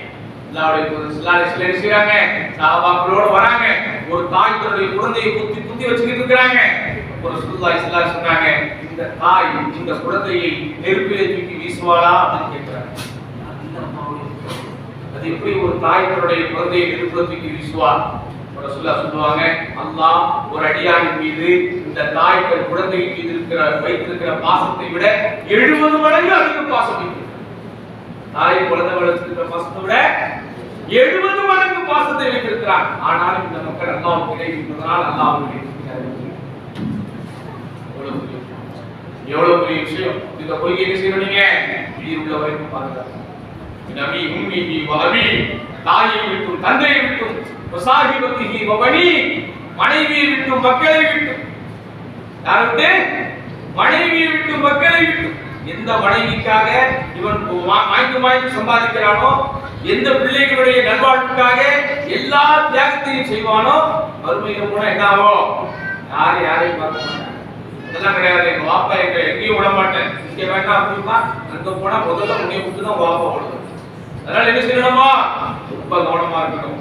ஏன் ஒவ்வொருவரும் நப்சி நப்சி நப்சி நப்சினா என்னது, எனது நிலை, எனது பாதுகாப்பு, எனது நிலை என்று ஓடிக்கொண்டிருக்கும் போது உங்களை பாதுகாக்கக்கூடிய ஒரே ஒரு விஷயம் அல்லாஹ்வுக்கு இணை வைக்காமல் இந்த உலகத்தில் அல்லாஹ்வுக்கிடத்திலே மட்டுமே நீங்கள் பிரார்த்தனை செய்கிறீர்கள். இந்த தீனுல் இஸ்லாத்தில் எந்த விதமான கலக்கமும் எந்த விதமான கலப்படமும் வராமல் நீங்கள் உங்களுடைய கொள்கையை பாதுகாப்பது மாத்திரம்தான் மறுமையில் உங்களுக்கு வெற்றியை பெற்றுத் தரும். அதனால்தான் அல்லாஹ்வுடைய தூதர் ஸல்லல்லாஹு அலைஹி வஸல்லம் ரொம்ப தெளிவா சொன்னாங்க, யா ஃபாத்திமா பின்த் முஹம்மத், முஹம்மதின் மகள் ஃபாத்திமாவே, சலீனி மா ஷித்தி, உலகத்திலே விரும்பியதை கேள், நான் உங்களுக்கு தருகிறேன். ஆனால் லா உக்னி அன்கி மினல்லாஹி ஷைஆ, அல்லாஹ்வின் புறத்திலிருந்து வரக்கூடிய எதையும் என்னால் செய்ய முடியாது. உங்களுக்கு எல்லாம் தெரியும், அல்லாஹ்வுடைய தூதர் ஸல்லல்லாஹு அலைஹி வஸல்லம் அவங்களை தூக்கி வளர்த்தது யார்? ரசூலுல்லாஹ்வுடைய வாப்பா அம்மா மௌத்துக்கு அப்புறம் ரசூலுல்லாஹ்வை தூக்கி வளர்த்தது யாரு? அவங்களுடைய சிச்சா யார்? அவங்க பேர் என்னது? அபூ தாலிப். எல்லாத்துக்கும் தெரியும். அந்த அபூ தாலிப் அல்லாஹ்வுடைய தூதரை ரொம்ப அன்பு காட்டி அரவணைச்சு வளர்த்தாங்க. அல்லாஹ்வுடைய தூதர் சொல்ற இஸ்லாத்தை அக்கம் பக்கத்துல இருக்கிற எல்லாரும் ஏத்துக்கிட்டாங்க, ஆனா யாரும் ஏத்துக்கல. அபூ தாலிப் அவருக்கு மரண நேரம் வருது, மரண படுக்கையில இருக்கிறார்.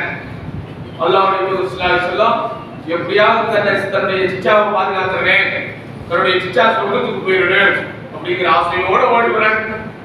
ஓடி வந்து அவங்க சாச்சா கிட்ட ஒரே ஒரு வேண்டுகோள் வைக்கிறாங்க, யா அம்மி குல்லி கலிமத்தன் வஹாஜ் பிஹா இன்தல்லாஹ் அப்படிங்கிறாங்க. சாச்சா ஒரே ஒரு வார்த்தை சொல்லுங்க. என்ன வார்த்தை? யா முஹீதீங்கிற வார்த்தையா? யா அப்துல் காதிர் ஜீலானிங்கிற வார்த்தையா? என்ன வார்த்தை? லா இலாஹ இல்லல்லாஹ், வணக்கத்திற்குரியவன் அல்லாஹ்வை தவிர யாருமே இல்லை. இந்த கலிமாவை ஒரே ஒரு வார்த்தையை மட்டும் சொல்லுங்க. வஹாஜ் பிஹா இன்தல்லாஹ், அல்லாஹ்விடத்தில் நான் எப்படியாவது கெஞ்சி கதறி வாதாடி உங்களுக்கு சொர்க்கத்தை வாங்கி. ஆனா தன்னுடைய அன்பு மகன் என்ன சொன்னாங்க? என்ன சொன்னாங்க? நீ உலகத்தில் எது வேண்டுமாறு முடிஞ்சா தரேன், மறுமையில் அல்லாஹ் தரதை எதனால என்ன செய்ய முடியாது, தடுக்க முடியாது. இப்படிதான் எல்லாருக்கும் சொன்னாங்க. ஆனா தன்னுடைய சிச்சா தூக்கி வளர்த்தவங்க, மார்க்கத்திற்கு அரணா இருந்தவங்க, அல்லாஹ்வுடைய தூதருக்கு பாதிப்பு வரும்போதெல்லாம், அந்த எதிரிகளால் பிள்ளைகள் வரும்போதெல்லாம் அவங்க என்ன செஞ்சாங்க? அல்லாஹ்வுடைய தூதரை பாதுகாத்தாங்கிறதுக்காக என்ன சொன்னாங்க? இது அல்லாஹ் கண்டிக்கிறான். நீங்க அல்லாஹ் கிட்ட வாதாடியா உங்களால என்ன செய்ய முடியாது, அல்லாஹ் நான் தான் தர முடியும். அதனால அல்லாஹ் பன்னிரு வசனத்தை இறக்கி வைத்தான். இன்னக லா தஹ்தி மன் அஹ்பப்த வலாக்கின் அல்லாஹ் யஹ்தி மன் யஷா, நீங்கள் விரும்பியவருக்கெல்லாம் உங்களால என்ன செய்ய முடியாது, நேர்வழியை தந்து விட முடியாது. ஆய்வாளர்களே, மனது வையுங்கள் குர்ஆனுடைய வசனம் நாங்க எங்க வாயிலிருந்து வர்றதோ எங்க மனசுக்குள்ள வர்றதோ அல்லது யாரோ எவ்வளவு சொன்னதையோ உங்களுக்கு நான் சொல்லல. இவ்வளவு நேரம் உங்களுக்கு நான் சொன்னதெல்லாம் என்னது? அல்லாஹ்வுடைய வசனங்கள் குர்ஆன்ல வருது. இன்னக லா தஹ்தி மன் அஹ்பப்த, நபியே நீங்கள் விரும்பியவர்களுக்கெல்லாம் உங்களுக்கு நேர்வழியை தந்து விட முடியாது. நூஹ் நபியுடைய மனைவிக்கு என்ன கிடைக்கல? நேர்வழி கிடைக்கல. லூத் அலைஹிஸ்ஸலாமுடைய மனைவிக்கு நேர்வழி கிடைக்கல. இப்ராஹிம் அலைஹிஸ்ஸலாம் பாப்பாக்கு நேர்வழி கிடைக்கல. நூஹ் நபியுடைய மகனுக்கு நேர்வழி கிடைக்கல. அதே மாதிரி முகமது நபியை தூக்கி வளர்த்த அவங்க சிச்சாக்கு நேர்வழி கிடைக்கல. ஆனா இவங்க கொஞ்சம் இப்படியாவது நல்லா கிட்ட பேசி வாங்கி கொடுத்துடலாம். கடைசியா மரணப்படுக்கையில் இருக்கும் போது கலிமா மட்டும் சொல்லுங்க, அல்லாஹ் கிட்ட எப்படியாவது கெஞ்சி கேட்டு உங்களுக்கு நான் சொர்க்கத்தை வாங்கி சொல்லலாம்னு நினைச்சாங்க. அவங்க சொல்லலாம்னு நினைச்சாங்க. இந்த பக்கம் திரும்பி பார்த்தா யாரு உட்கார்ந்திருந்தா? யாரு? இந்த ஊருடைய பாரம்பரிய பெரிய தலைக்கட்டு, ஊர்ல உள்ள பாரம்பரிய பெரிய தலைக்கட்டு சொல்லுவோம்ல, அந்த மாதிரி மக்கால உள்ள பெரிய தலைக்கட்டு அபூஜா உட்கார்ந்திருந்தான். அதர்தம் மன் மில்லத்தி அப்துல் முத்தலிப், காலகாலமா ஊர் வழக்கமா பாரம்பரியமா நம்ம பின்பற்றிட்டு இருந்த அப்துல் முத்தலிபுடைய மார்க்கத்தை கூட போறியா அப்படின்னு உடனே அவர் ஊர் பாசா என்ன செஞ்சிருச்சு? மார்க்கத்தை ஏற்க விடவில்லை. அவங்களுடைய பாரம்பரிய பழக்க வழக்கம் மார்க்கத்தை ஏற்க விடவில்லை. கடைசியில் அவர் கலிமா சொல்லாமலேயே இறந்து போனார். அவர் சொர்க்கவாசியானாரா நரகவாசியானார்? இருந்தாலும் அல்லாஹ்வை தூக்கி வளர்த்ததுனால அவங்களுக்கு கால் பகுதியில் மட்டும் என்ன செய்வாங்க, அதாவது ஓரளவுக்கு அந்த தண்டனைகள் சின்ன சலுகைகள் செய்யப்படுகிறது. அதனால எதோ ஆக முடியாதவனால சொர்க்கவாசி. அதனால அவங்க என்ன பார்த்துக்குவாரு, அவர்கிட்ட நான் நீதி வாங்கிட்டேன், அவரு என்னை சொர்க்கத்துக்கு கொண்டு போயிடுவாரு, அவரு என்னைய நரகத்திலிருந்து பாதுகாத்துவாரு, அவங்க எனக்கு சிபாரிசு பண்ணிடுவாங்க. எல்லாம் நம்பாதீங்கப்பா. நம்முடைய கபருக்கு நம்ம தான் என்ன செய்யணும், நம்ம கபர்ல அடக்கம் செய்யப்பட்டோம்னா 3 கேள்வி நமக்கு கேட்கப்படும். என்ன கேள்வி? உனது இறைவன் யார்? அப்படி கேள்வி கேட்கும் போது அவர் வந்து எனக்கு பதில் சொல்லுவாங்க. நீங்கதான் உனது இறைவன் யார்? எனது இறைவன் அல்லாஹ். உனது மார்க்கம் என்ன? எனது மார்க்கம் இஸ்லாம். உனக்கு அனுப்பப்பட்ட தூதர் யார்? அவர் பேர் முகமது நபி. அப்படிங்கிற கேள்விக்கு உங்களுக்கு பதில் இருக்குன்னா நீங்க காலம் முழுவதும் இந்த கொள்கையை பாதுகாக்கணும். காலம் முழுவதும் என்ன செய்யணும்? இந்த கொள்கையை பாதுகாக்கணும். இந்த கொள்கையை நகர்த்தெறியக்கூடிய விதத்தில் எந்த காரியத்திலும் நீங்க ஈடுபட்டு விடக்கூடாது. எந்த விதத்திலும் நீங்க இணைப்பிலே ஈடுபட்டு விடக்கூடாது. அல்லாஹ் அல்லாதவர்களுக்கு செஞ்சா செய்து விடக்கூடாது. அல்லாஹ் அல்லாதவர்களிடத்திலே பிரார்த்தனை செய்யக்கூடாது. அல்லாஹ் அல்லாதவர்களுக்கு நேர்ச்சை செய்யக்கூடாது. அல்லாஹ் அல்லாதவருடைய கபரை வலம் வரக்கூடாது. அல்லாஹ் அல்லாதவர்கள் நம்மை பாதுகாப்பார்கள் என்ற நம்பிக்கை உங்களுடைய உள்ளத்திலே வரக்கூடாது. அப்படி நம்பிக்கை வந்துருச்சு அப்படின்னு சொன்னா நம்ம மிகப்பெரிய ஒரு பாவத்திற்கும் மிகப்பெரிய ஒரு சாபத்திற்கும் நம்ம என்ன செஞ்சிருவோம், ஆளாக்கிடுவோம். அதனாலதான் அல்லாஹ்வுடைய தூதர் ஸல்லல்லாஹு அலைஹி வஸல்லம் எப்போதும் நம்ம என்ன செய்யணும், அல்லாஹ்வை மட்டுமே சார்ந்திருக்க வேண்டும். அல்லாஹ்வின் மீது மட்டுமே முழு தவக்கல் வைக்க வேண்டும். ரசூலுல்லாஹி ஸல்லல்லாஹு அலைஹி வஸல்லம் ஒரு செய்தியை சொன்னார்கள். மன் கால லா இலாஹ இல்லல்லாஹ் காலிஸன் மின் கல்பிஹி தகலல் ஜன்னah. யார் ஒருவர் உளப்பூர்வமாக லா இலாஹ இல்லல்லாஹ் என்று சொல்கிறாரோ அவர் சொர்க்கம் நுழைவார். அவர் எங்க நுழைவாரு? சொர்க்கம் நுழைவார். அதே போன்று நபி ஸல்லல்லாஹு அலைஹி வஸல்லம் அவர்கள் நம்முடைய கொள்கையை நாம் பாதுகாக்க நம்மை பிரார்த்தனை செய்ய சொன்னார். அந்த பிரார்த்தனை மட்டும் சொல்லி நம்முடைய பயணம் என்ன பிரார்த்தனை தெரியுமா? அது யாருக்கா தெரியுமா? உள்ளங்களை புரட்டுபவனே, எனது உள்ளத்தை உன் மார்க்கத்தின் மீது நிலை பெறச் செய்வாயாக. யா முகல்லிபல் குலூப் தப்பித் கல்பி அலா தீனிக. எல்லாம் சொல்லுங்க.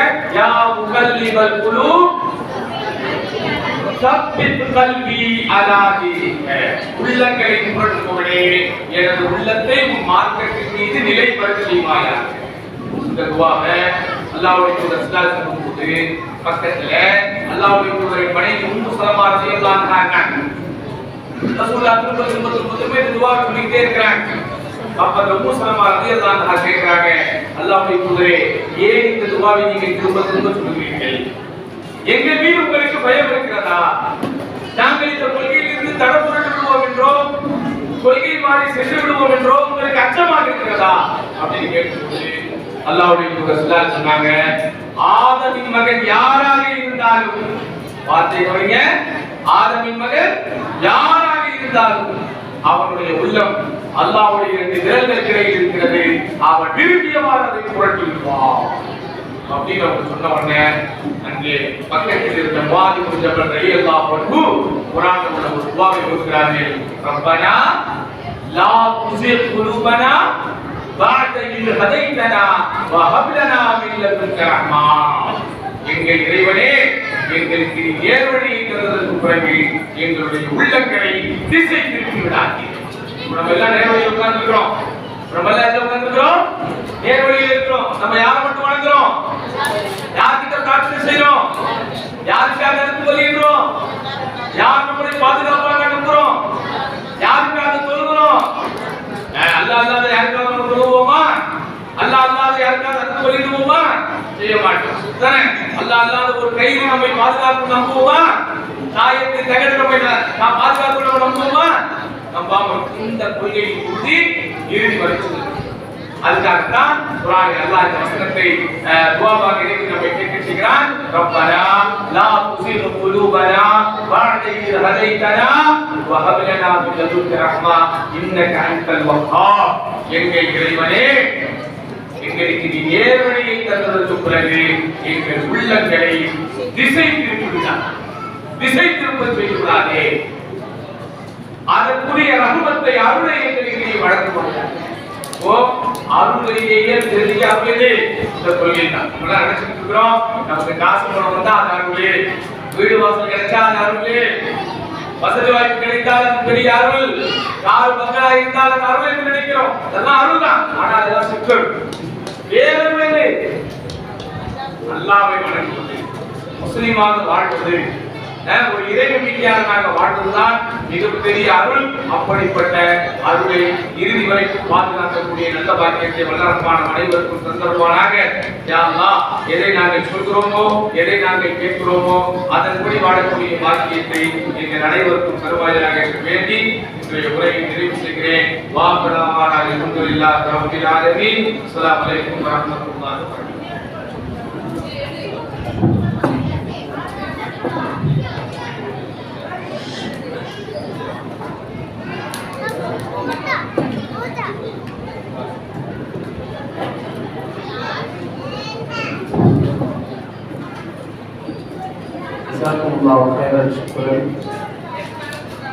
கண்ணியத்துக்குரிய சகோதர சகோதரிகளே, நமக்கு மத்தியிலே உரையாற்றிய ஷேக் அன்சார் ஹுசைன் ஃபிர்தௌஸி அவர்கள் இஸ்லாமிய மார்க்கத்தினுடைய அடிப்படையான கடமைகளில் முதன்மையான வணக்கத்திற்குரிய இறைவன் அல்லாஹ்வை தவிர வேறு யாரும் இல்லை என்கிற அந்த ஏகத்துவத்தை, அந்த கலிமாவினுடைய விளக்கத்தை சரியான முறையில் நமக்கு எடுத்து சொல்லி இந்த மார்க்கத்தினுடைய அடிப்படை கடமைகள் என்ன என்பதை பற்றி, அந்த கொள்கையை நாம் எப்படி பாதுகாக்க வேண்டும் என்பதை பற்றியுள்ள செய்திகளை தெளிவாக நமக்கு எடுத்துக் கூறினார். காரணம், இந்த உலகத்திலே அல்லாஹ்வால் படைக்கப்பட்ட சிறந்த ஒரு சமுதாயமாக இருக்கக்கூடிய நாம் படைக்கப்பட்ட நோக்கம் அல்லாஹ் திருமறை குர்ஆனில் கூறுகிறான், ஜின்களையும் மனிதர்களையும் என்னை வணங்குவதற்காகவே அன்றி அவர்களை நான் படைக்கவில்லை. இந்த உலகத்தில் அல்லாஹ்வை மட்டும் நாம் வணங்க வேண்டும். அல்லாஹ்வால் படைக்கப்பட்ட எந்த படைப்பினங்களையும் நாம் வணங்கக்கூடாது. காரணம், இந்த உலகத்தோடு நம்முடைய வாழ்வு என்பது முடிய போவதில்லை. நாம் மரணித்ததற்கு பிறகு அடுத்த கட்டமாக நாம் எதிர்நோக்கக்கூடிய ஒரு வாழ்க்கை என்பது மன்னரை என்கிற பரிசுடைய வாழ்க்கை. அதற்கு பிறகு என்றுமே அழியாத நிரந்தரமான நிலையான மறுமையினுடைய வாழ்க்கை. அந்த மன்னரினுடைய வாழ்க்கையிலே ஒரு மனிதன் வெற்றி பெறுவானையானால் அவன் மறுமையிலும் வெற்றி பெறுவான் என்று அல்லாஹ்வுடைய தூதர் ஸல்லல்லாஹு அலைஹி வஸல்லம் அவர்கள் நமக்கு சொல்லி காட்டுகிறார்கள். காரணம், இந்த உலகத்திலே நாம் வாழும் பொழுது எந்த நேரத்தில் மரணம் எப்போது நம்மை சம்பவிக்கும் என்று தெரியாது. நம்முடைய அண்டை மாநிலமான கேரளாவிலே வயநாடு என்கிற பகுதியிலே சூரல்மலை, முந்தக்கை, அட்டைப்பாறை இது போன்ற பல பகுதிகளில் வாழ்ந்த பல மக்கள் எங்கு சென்றார்கள். அப்படியே மண்ணுக்குள்ளே புதைத்து பல உடல்களை இன்றைக்கு சடலமாக எடுக்கக்கூடிய காட்சிகளை எல்லாம் கண்முன்னாலே அல்லாஹ் நமக்கு நிகழ்த்தி காண்பித்துக் கொண்டிருக்கிறார். அப்ப இப்படியெல்லாம் பல்வேறு விதமான கனவுகளோடு திங்கட்கிழமை மாலையிலே இரவிலே நாளைக்கு பள்ளிக்கு செல்ல வேண்டும், நாளைய தினம் நம்முடைய வேலைக்கு செல்ல வேண்டும், நாளைக்கு என்னுடைய குழந்தைக்கு இதை சமையலாக கொடுக்க வேண்டும் என்றெல்லாம் கனவு கொண்டிருந்த அந்த குழந்தைகள், தாய்மார்கள், பெரியவர்கள் இவர்களுடைய கனவுகள் எல்லாம் ஒரே இரவிலே அல்லாஹ் ரப்பல் ஆலமீன் மிகப்பெரிய அந்த பேர் அழிவின் மூலம் அந்த மக்கள் அழிக்கப்பட்டார்கள், மரணித்தார்கள் என்கிற அந்த செய்திகளை நாம் பார்க்கிறோம். அதாவது நேற்றைய தினம் பத்திரிகையிலே வந்த ஒரு செய்தி, அதாவது ஒரு இளம் பெண், அதாவது வரக்கூடிய டிசம்பர் மாதம் திருமணம் நிச்சயிக்கப்பட்டிருக்கிறது. 15 பவுன் நகையும் 5 லட்சம் ரூபாயை திருமண செலவிற்காக என்னுடைய தந்தை ஏற்படுத்தி வைத்தார். ஆனால் அந்த தந்தை, அதற்காக கஷ்டப்பட்ட என்னுடைய சகோதரர், என்னை பெற்றெடுத்த தாய் எல்லோரும் அந்த மண் சரிவிலே, அவர்கள் நிலச்சரிவிலே மரணித்து விட்டார்கள். மொத்த குடும்பத்தை இன்றைக்கு இழந்து அனாதையாக நான் விட்டு கொண்டிருக்கிறது என்று இதே போல எத்தனையோ குடும்பங்கள், எத்தனையோ பச்சிளம் குழந்தைகள், பால் கொடுக்க கூட தாய்கள் இல்லாமல் பல தாய்கள் நான் அந்த குழந்தைகளுக்கு பால் குடிக்கிறேன் என்கிற மிகப்பெரிய ஒரு மனப்பான்மையோடு பல முகாம்களிலே தக்க வைக்கப்பட்டிருக்க கொண்டிருக்கக்கூடிய அந்த குழந்தைகளுடைய காட்சிகள் எல்லாம் ஒவ்வொரு மனிதனுடைய அந்த உள்ளங்களையும் கதற வைக்கிறது. அப்ப இது போன்ற இந்த காட்சிகள் எல்லாம் நமக்கு உணர்த்தக்கூடிய படிப்பினைகள் என்பது நாளைக்கு நம்முடைய நிலைமை நாம் மரணித்து விட்டால் நாம் இந்த உலகத்திலே செய்த அமல்கள் மட்டும்தான் நம்மோடு வரக்கூடியதாக இருக்கிறது.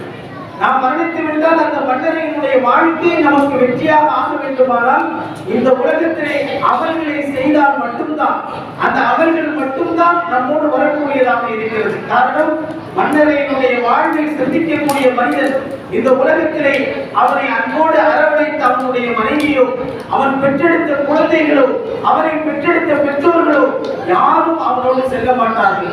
அல்லாஹ்வுடைய தூதர் ஸல்லல்லாஹு அலைஹி வஸல்லம் அவர்கள் சொன்னார்கள், வயபுகா அமலுஹு, அவனுடைய அமல்கள் மட்டும்தான் எஞ்சி இருக்கும் என்று சொன்னார்கள். அந்த அமல்களை இந்த உலகத்திலே நாம் செய்து அதனுடைய பலனை முழுமையாக நாம் அடைய வேண்டுமானால் அல்லாஹ்வுக்கு ஒருபோதும் இணைவைக்காத மனிதனாக இந்த உலகத்திலே வாழ்ந்தால் மட்டுமே தான் அந்த அமல்களின் மூலமாக மன்னரையிலும் மறுமையிலும் நாம் வெற்றி பெற முடியும்.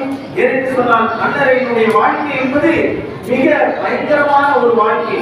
சஅத் இப்னு முஆத் என்கிற ஒரு நபித்தோழர், அந்த நபித்தோழர் ஒரு போரிலே காயமுற்று அவரை விசாரிப்பதற்காக வேண்டி அல்லாஹ்வுடைய தூதர் ஸல்லல்லாஹு அலைஹி வஸல்லம் அவர்கள் ஒவ்வொரு நாளும் விசாரித்து வருகிறார்கள். அந்த சஅத் இப்னு முஆத் திடீரென்று மரணித்து விடுகிறார்கள்.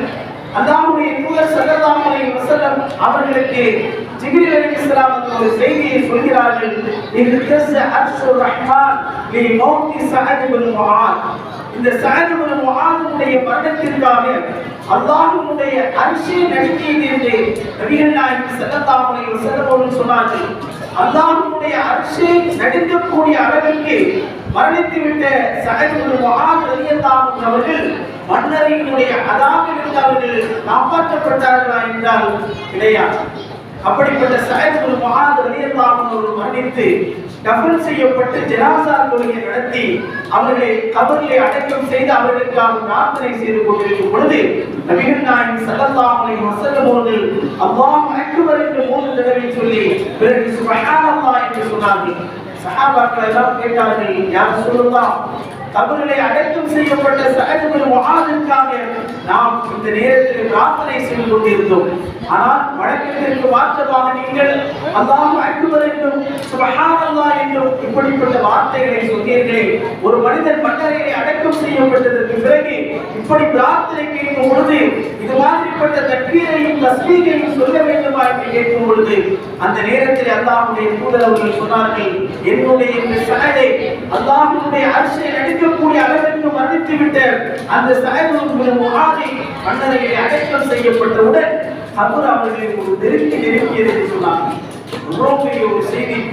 அல்லாஹ்வுடைய அர்ஷை நடுங்கக்கூடிய அளவிற்கு மரணித்துவிட்ட அந்த நபித்தோழர் கூட மன்னரையினுடைய அதாபில் இருந்து அவர்களை காப்பாற்றப்படவில்லை என்று சொன்னார்கள். கண்ணியத்திற்குரியவர்களே, அவர்களை அடக்கம் செய்யப்பட்டிருக்கக்கூடிய ஒவ்வொரு மனிதர்களும் கண்டிப்பாக ஒரு நெருக்கத்திற்கு ஆளாகுவார்கள்.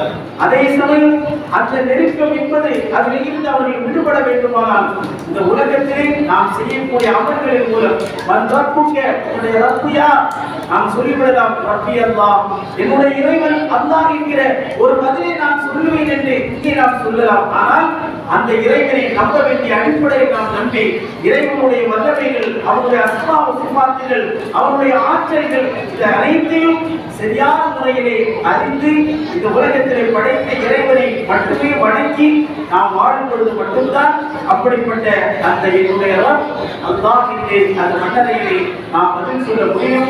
அப்படிப்பட்ட வாழ்க்கை அந்த மன்னரையினுடைய வாழ்க்கையில நாம் வெற்றி பெறுவோம் என்று சொன்னால் நிச்சயமாக மறுமையினுடைய வாழ்க்கையிலும் நாம் வெற்றி பெறுவோம்.